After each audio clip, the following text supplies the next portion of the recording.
আজকে আমরা দেখব অষ্টম শ্রেণী সেকেন্ড ইউনিট 2025-এর ইতিহাস প্রশ্ন পূর্ণমান 50।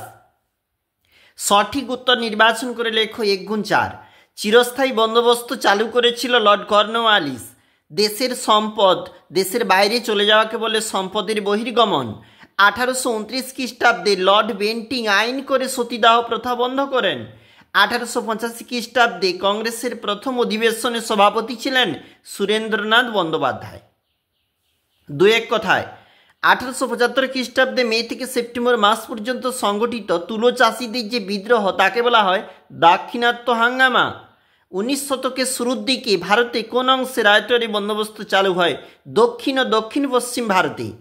1878 খ্রিস্টাব্দে দেশীয় মুদ্রণ আইন জারি করেছিল কোন ব্রিটিশ অধিকর্তা? লর্ড লিটন।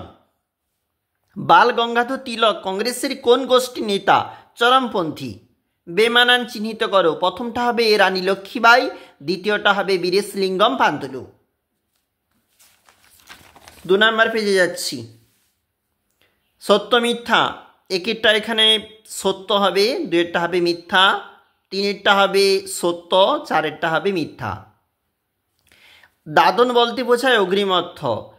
ঔপনিবেশিক ভারতে প্রথম পাটের কারখানা রেস রাতে চালু হয়েছিল হুগলির। ভারতীয় ব্রিটিশ বিরোধী কার্যকলাপ বন্ধ করার জন্য অস্ত্র আইন জারি করেছিল লর্ড লিটন। 1857 খ্রিস্টাব্দের শেষে ব্রিটিশ কোম্পানি বাহাদুর শাহ জাফরকে বন্দি করে রেঙ্গুনে পাঠায়। দেখো এখানে তীরচিহ্নটা ভুল দেওয়া রয়েছে, আমরা সঠিকটা বলতেছি।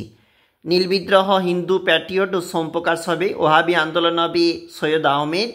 নাট্যাভিনয় নিয়ন্ত্রণ লর্ড নথবুক। বঙ্গভঙ্গ পরিকল্পনা করেছিল লর্ড কার্জন।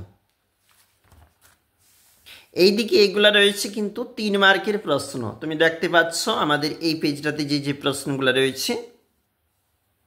দেখবে চলে যাচ্ছি পরের যে পেজ, অন্তিম পেজ। এটা হচ্ছে অন্তিম পেজ।